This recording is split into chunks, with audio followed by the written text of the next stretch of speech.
The region faces humanitarian challenges more in, I believe, what is in the space of awareness, so that our people who are still community-based, living in villages, on coastlines, by riverbanks, up in the mountains and hills and so on, get a full awareness of their environment and the impact that natural disasters have on them. Our Pacific regional network is one which is pretty expansive, a lot of small island states, and a lot of space in between, so that transportation is one of our big issues. However, thanks to modern ICT technology, this space is reduced more in terms of networking and through submarine cables that are connecting the islands, so that businesses talk to each other much easier and much more these days, so that in terms of the disaster space, that we're able to assist each other a lot more.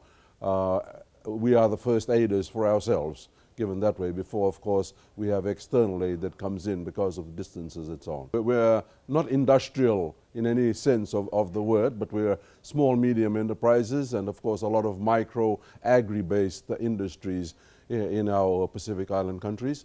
So therefore a lot of it is based around coastlines and so on, marine-based something. So the threats around that are very prominent. And of course we're certainly in the cyclone belt, which sees the seasonal cyclones come through parts of the regions, and of late they've been very unpredictable. One of the leading national private sector organizations is the Fiji Commerce and Employers Federation. And of course our secretariat, like many regional secretariats and UN agencies, are based in Suva, the capital of Fiji.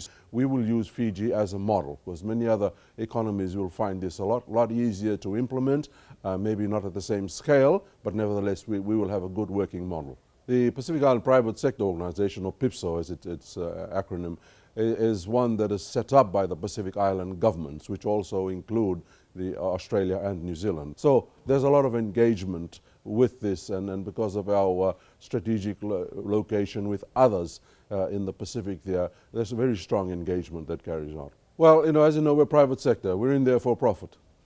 And natural disasters obviously compromise this greatly.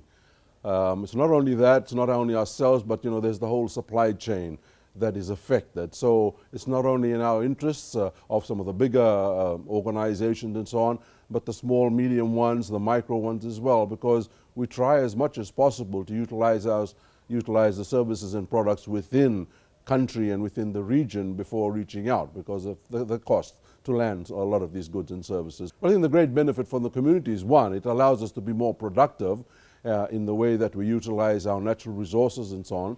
And because of the issues that we have around shipping and transportation and the cost of these, it is one that assists us to actually talk to each other and to synergize a lot with the resources that we have available. There's labor mobility that occurs within our region as well. And of course, we have the donor countries, right, all over Europe, Asia, the United States, and our neighbors, Australia and New Zealand, who certainly engage with us over years through trade and so on, just to strengthen our economies in the Pacific. So that's our big priority. Many storms hit several of our countries all in one journey.